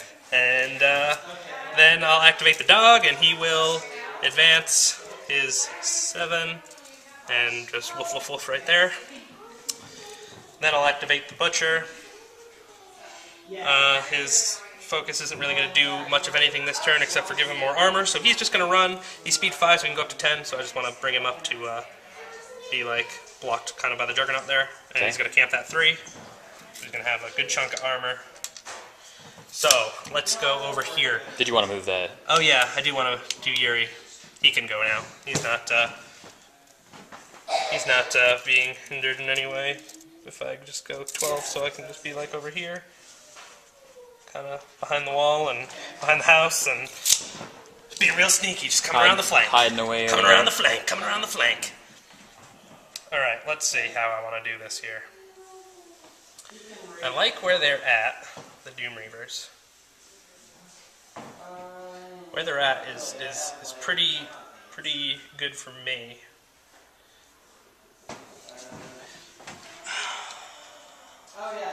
So there's no way I could get like any meaningful charges off. I'm just gonna measure Butcher's control area real quick. Okay. I should be plenty. Yeah, I'm plenty out of the kill box. As we recall, there's a kill box. 12-inch kill box. 14. 14. I measured 12 because that's his control. Got it. You can only measure the kill box during your Warcaster's activation, so I forgot to do that. Okay, got it. But after checking the 12, I'm like, all right, I'm good. You need to get up to that 14-inch thing. By the end of his activation, or else you get 2 points. By the end of my turn, yeah. No, you need to do it on your turn. I need to do it on my turn. Yeah, exactly. Second turn. Got it. Yes. So let's activate Mr. Fenris. What does he want to do? I think Talking about the cavalry guy, right? Yeah, that is Mr. Cavalry. I really like where I just like where he is right now. I think I just want to. He's just going to activate and just shuffle a little bit. He's not even going to really do much of anything except for that.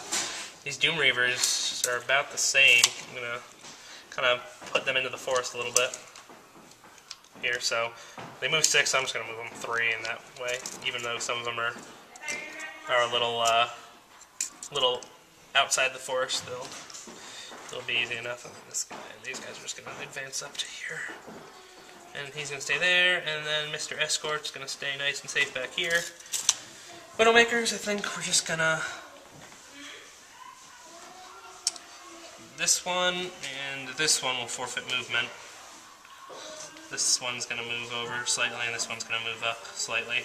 Okay. And they're just going to try and shoot some stuff, considering that we both know, because of the scenario, that these zones are 12 inches long, and they have a 14-inch range. I'm probably going to be out of range of most stuff. Maybe. But I'm going to try. So he's going to try and shoot the... He probably can't see the Revenger, so he'll try and shoot the Crusader. Okay. We'll see if he's in range. I don't think he's going to be. And in fact, he is not. Okay. Granted, they have passage, so I would automatically miss. Automatically miss anyway. Got it. But that was just a range find right there. Now he's going to try and shoot the Revenger. Okay. Because he does not have passage, but he's also out. So they're all basically going to be out, so they're just good where they are. And that's my turn too. So their rat is what? 7. Their rat is 7. So they're gonna hit me. If they shoot at me, they hit me. What is their damage? Well, I can choose to do a point of damage to you. Oh, okay, so they could just do a point. And I can choose. Do they choose to do that instead of rolling? Yes. Okay. And I can choose which branch it goes on. Okay. So you could start trying to go after. Yeah, basically specific. I can be like, put it on your 2, put it on your 2, put it on your 2, put it on your 2. Got it. Granted, plinking 4 points off of a Warjack in a turn is not their best use, but when I like where they are. I like their position as far as you're coming for this zone goes. Right. So I think, I mean, it's fine. It's fine for me, really. Okay. Okay, so my turn too. Yeah. Now, if I charged in and took this thing out, I could control this turn. Yeah. Possibly. If I blow it up. Well, with the jacks, it's not really a question of if. It's more just like when. Okay. Because you're going to auto hit it in melee, and it's armor 18 with 15 boxes, so chances are you're going to be doing like dice damage, and if you just give something 3 focus, you'll probably kill it. Okay. So yes, you could get a control point. You could even get 2, because if Krios steps in there, you'll dominate. Right. So. But if I take that thing out, and then this one won't be able to be damaged. right. But if I did just damage that thing, then you couldn't control that on your turn. Right. Because you couldn't do damage to that. If you just damage, you won't get to control it or dominate Right. either. Right. And actually, if you do destroy it, that'll give you points. You could be up to 3. You could be really putting a lot of scenario pressure on me if you do that. Right, but then you would do the same thing. Well, no, because once you damage this, I can't damage this one. But what if that's destroyed, though? Okay, either way. The linked rule is when another monolith is damaged, this model cannot be damaged for 1 turn. So as soon as it gets damaged, it can't be damaged for a turn, regardless if you destroy it. So if I blow that up, I get a point for blowing it up. If I put Krios in there, I get 2. I'd be dominating it. So I could get 3 points. Yeah, plus 3. And then you couldn't damage that on your following turn. Exactly. So you would have to come at me. Exactly. Yeah, I'd have to put stuff in that zone. Well, that seems like the kind of no-brainer thing to do, right? Oh yeah. Now, okay. If had I been smart, I would have put something in the zone. But I didn't think about it because I'm dumb. So, you know. Are you dumb? Are you dumb? Or are you making it so you're trying to No. I legitimately, in this case, I was dumb. All right. Okay, because I was thinking strategically, not about killing that thing so much as just doing damage to it, so that you couldn't do damage to that one. But that is the thing. Trying to force you over here. But then I didn't realize. Like, I mean, angling. This guy can't charge that because he'd stop on that, right? Exactly. But you could put other stuff in there. I have the Doom Reavers. I have Fenris. I can do some stuff with the Widowmakers. I could get some serious stuff in that right. zone So you could to stop you from getting more points. Right, but you could get the damage. Like, I'm putting this is what I thought of first before I thought let's just go and blow it up. What I thought first was if I put damage on it, you can't control that zone, so I don't really care. Yeah. Then that forces you to come to me, right? Mm-hmm. That was my thought. I forces you to come to me, put some guys in there, make it so that I can, you know, so that I have the I don't want to say advantage. I have the I have the impetus, like the yeah. Like I have to react to you. You have to react to me. Yes. But you could go ahead and get the point from killing that thing at the very least. I could. So it really makes more sense for me to just destroy it. Destroy it and get 3 points. If I had put stuff in here, then destroying it maybe I mean, you still get that 1 point for destroying it, but you have to commit stuff, and then I can counter. Right. So because I didn't put anything in the zone, that makes it the obvious play. Okay. Well, I'm going to go ahead and pass the camera off to you. Okay. Because obviously, well, no, he's going to play Space Smirnoff. Oh, that's right. That's right. I'm gonna Smirnoff. Smirnoff. There you go. Smirnoff Ice. Anyway, so we got our maintenance phase. Maintenance phase. So nothing to maintain, but things like this him will go away. They just go away. Yes. Okay. And then now I do upkeep. Yes, you in your control phase, you replenish up to 7. I get my 7. Sorry, I was not paying attention to the camera. That was bad. Oh, that wasn't on. Oh no, okay. It was on. I was all doing bad stuff. So I was talking with my hands like an Italian. All right. Yeah. So these cost 2 and 3. It makes more sense to maintain them. Oh yeah. Assuming that I want to put it on this guy. Exactly. If This you want to change this one I want to maintain for sure. Yes. If you want to switch Defender's Ward, you can Harmonious Exaltation and cast it for 1, so it's effectively the same. Assuming you don't want Harmonious Exaltation or something else, but then effectively minus 1 foes is minus 1 foes. Might as well do it this time anyway. Let's see, because he's not going to heal anyone. Because I don't have any damage. I could make his spell +2 range, but in all likelihood, I can check. Can I check my range right now? You can check your control range area at any time. Okay. So it's 14. So most of the zone there. He is not. If I want to dominate, he's not within 5 inches, so he's going to have to run anyway.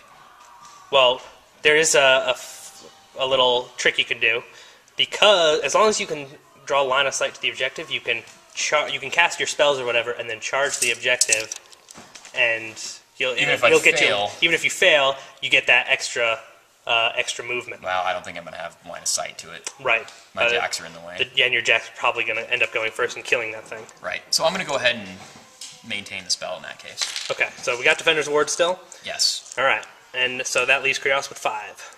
Yeah.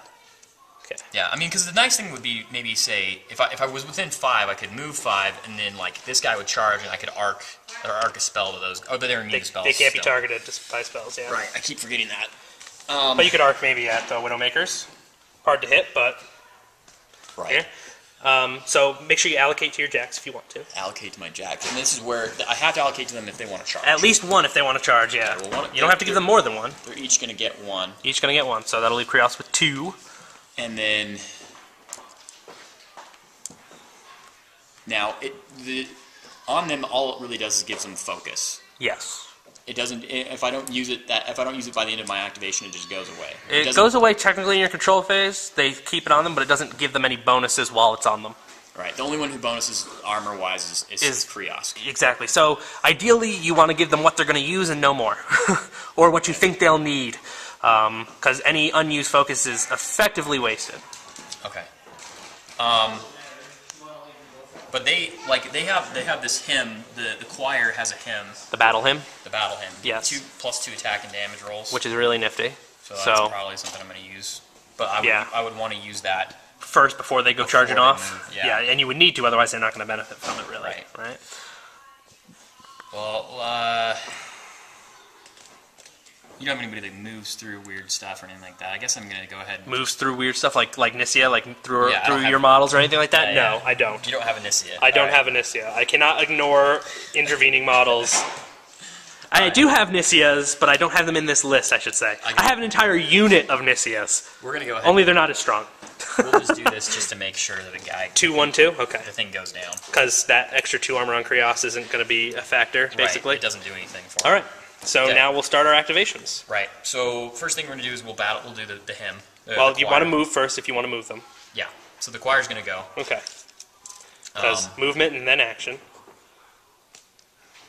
I need to make sure we get one of these guys. Get within 3. I can't check. You can actually measure. You can measure Krios' control as it passes through that guy and see about how close you are, technically.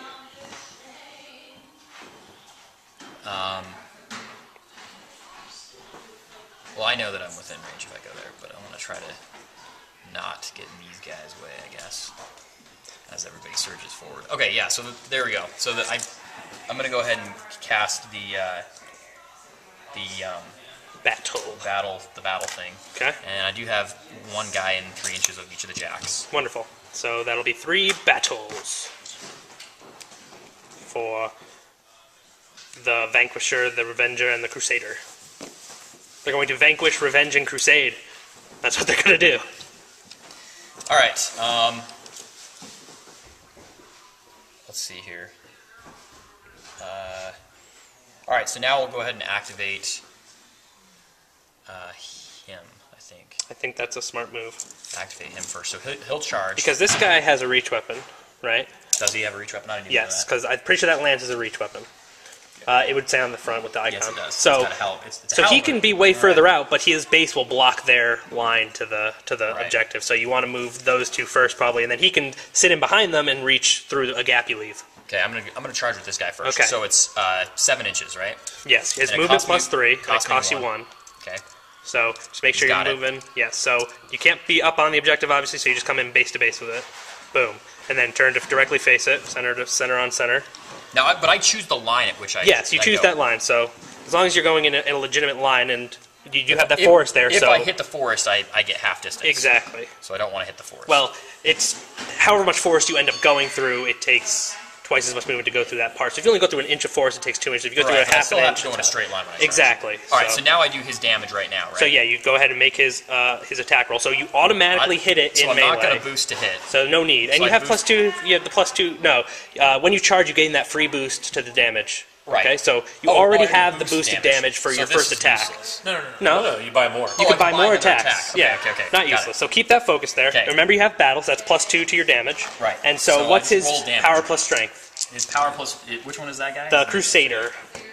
With his big hammer. Crusader is that guy. Okay, the Inferno Mace. Yes. It's 18. 18. So with battle, it's going to be 20, right? Okay, so he's So- got a 20. So he automatically hits because it's immobile. because it's immobile. And now you roll damage What's its armor? 18. So you're going to So be dice plus 2. Dice plus 2, and I get 2 3 dice plus an extra die because Yes. I charged. Exactly. So here's the roll here. So we did 10, 11 plus 2, 13 out of its 15 boxes. So there's 2 boxes left. Okay, so I'm going to go ahead and buy... You don't need to buy. You still have your other initial attack with your fist. All your initial Okay, yes. attacks.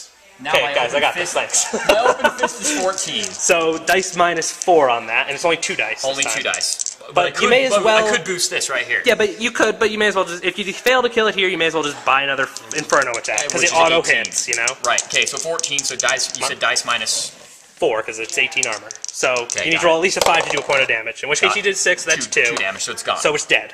So Okay. you've killed this, so that gains you a control point, and this zone can now be controlled or dominated.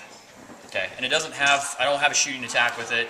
Right, but do you can't anything- actually this make... focus can't do anything else. You actually can't make melee and ranged attacks in the same activation, unless you have a special rule that allows you to do so. But effectively the focus... Or yeah, a colossal the or focus something doesn't like do me any other good. No, it doesn't. So it ended up being a waste. That's alright. We should have mapped that out well, before I you mean- did stuff. Well, you keep that on him because technically there are certain rules of people in the game that they can like take focus off stuff or whatever. So you want to keep it there just for argument's sake. But yeah, effectively it's not going to do anything. But that does free up all your other stuff to do fun stuff. Say like you gave him 2 focus, you can shoot with that, boost hit and boost damage and stuff like that.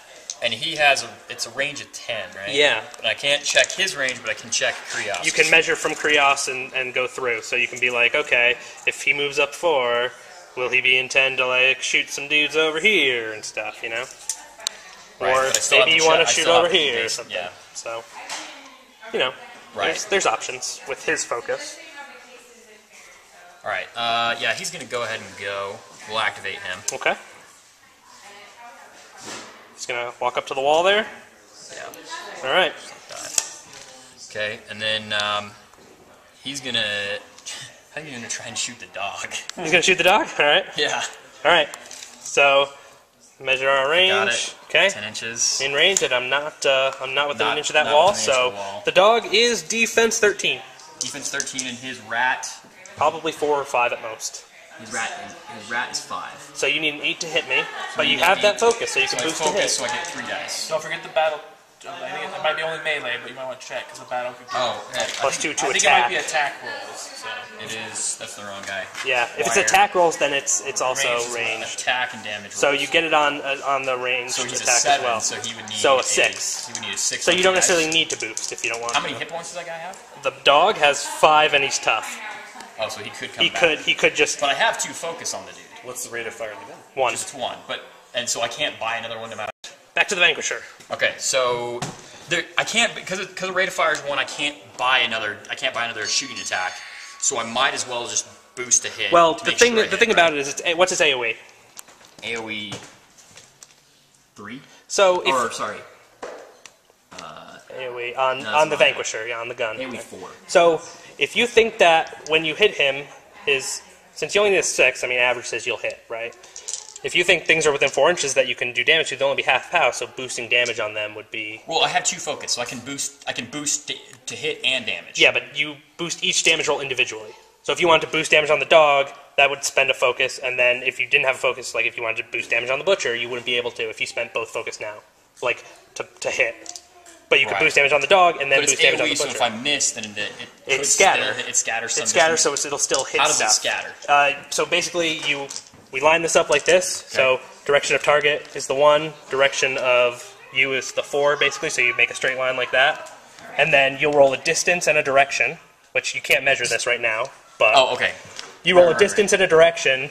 So you'd roll like 1 dice for distance, 1 for direction, and it'll go that many inches to the direction you roll, and it can't scatter more than half the total range or half the range of the shot. If I hit, then it doesn't scatter at all. If you hit, it just centers on him.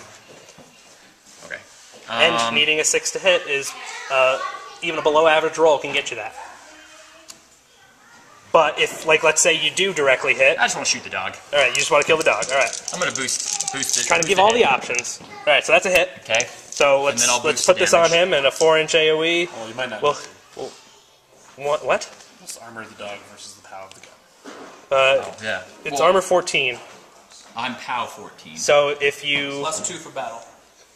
+2 for that. So I would only need to roll. Do not need to. I don't need I don't need dice to. +2. Am I hitting the butcher? yes. That's where I would boost. So the boost. Well, yeah. I don't even know if I'd do damage to him anyway. You'd be POW 7 against his current armor of 18 plus 3 focus. 21. 21. So 3 dice. 3 dice. You could do some, yeah. Well, might as well. I mean, okay, well, go ahead and roll for the dog. Here's the dog. I'm +2. So dice +2. Dice +2. So 3 1s and he's still dead. So it's just gonna be a tough roll basically. Yep. Or you didn't boost though. I did not boost. 2 1s he would have lived. So a tough roll for the dog. He's not tough. He dies. Okay. So now I roll 3 dice because I'm boosting the hit against him. Boosting damage. Boosting damage. So I have a 7 +2 because of 9. So I'm a 9. So and I'm armor 21. So it's dice -12. Dice -12. Yes. Hey, averages say you don't do any damage. But a good roll says you do. Like 11, 15. 15. So 3 damage to the butcher. Yeah, butcher, take some damage. I don't. Yeah. How many boxes adds up? How many boxes does the butcher have? 20. So he's effectively. It was fun, but not. He's a beast. Okay, cool. So he doesn't have any focus anymore. Right. One thing to remember, Thomas, with the Menoth is a lot of times if you crit when you hit, the things hit are lit on And fire. A crit is a doubles to hit, by the way. Oh, okay. So I don't remember what your roll was. It was a 3 and a 6. I didn't roll any doubles. It's on the to hit roll always. Yeah, always on the hit roll. So just pay attention to that. Yeah. That is an instance where you would want to boost because then there's a chance of getting 2 dice. Because any double, it's not triples if you roll 3 dice or it anything would be like that. these little flamey symbols. Not always. There's fire damage. There's continuous fire, which in that case, since it has continuous fire, anything hit is lit on fire. So the butcher is on fire now because that's continuous fire. If it was fire with a little sparkle, that'd be crit fire. So I put this on the butcher. Yes. All right, butcher, burn, baby, burn. I have no idea if that's good or not. It's not bad. All right, Doesn't hurt. I'm gonna activate this guy, and I'm gonna move him up. He's gonna come up here. I just wanna kind of make myself a little wall here. All right.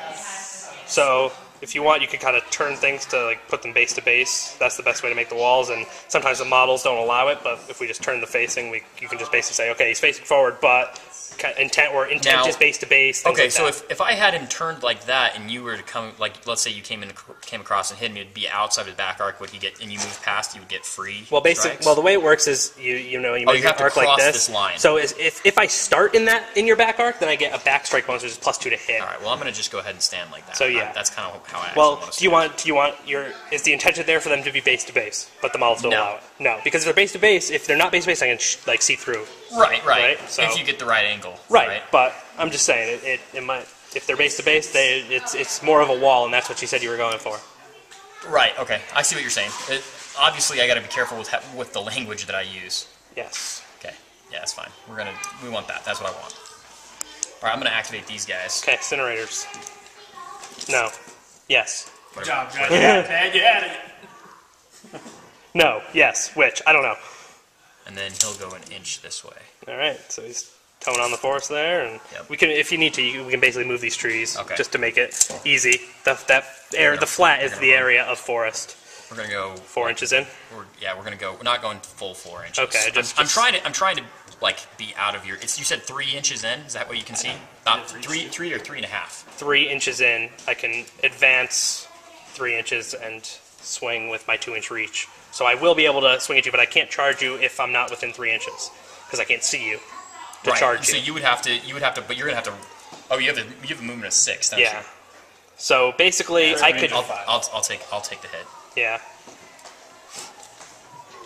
Because being able to see is what will matter. Okay. So they're done then because they ran. Yeah. Choir already went, so we got some Nisia, some Krios, some Attendant Priest, or not Attendant Priest, Hierophant. Yeah, the that Hierophant. What does he do again? It's got the Harmonious Exaltation, the +2 range, he heals. Yeah, he doesn't do anything for me this turn. 5, he's gonna run. Okay.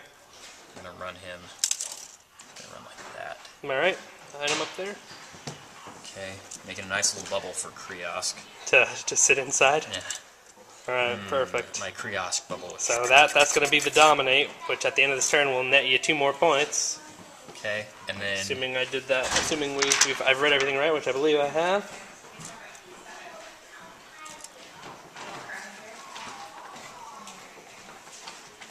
See you in a bit, Sean. Alright. Is Kyle coming today? So we're getting more stuff into the forest there. Oh, I moved the wrong guy. I'm sorry. This guy's the Battle Choir guy. This guy's the... Ah, gotcha. But Alright. it doesn't matter. I still have the range to do what I want. Right. You just moved our incorrect models, but it's alright. So, 8 and 1. And where's the leader? The leader is going to be that guy. If you want to switch him, go for it. Okay, I'm going to switch him. Yeah. That's fine. So is want to be And, looking at what our models command are. range. 9. You can measure your command ranges, ranges, yes. measure my command For the range. purposes of formation, you can. Okay. That was much more than a command range measure right there. His command range is 9. Right, but you had it out to like 13 inches on the ruler.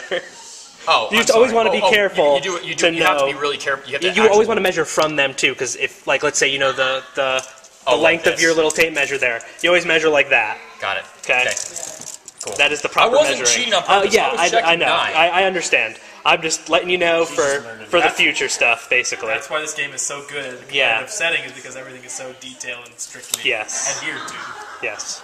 Unless you, take your adjudicator. Unless you take your adjudicator and Photoshop the boxes so that it's got 6 more boxes. Someone did That happened at War Machine Weekend. Yeah. Oh my god. Yeah, he got disqualified. What was this thing again? That's Lamentation. That's Krios' upkeep spell. Yeah, he's on him. That's making it cost double to upkeep spells if they're in his control area, which some things might be.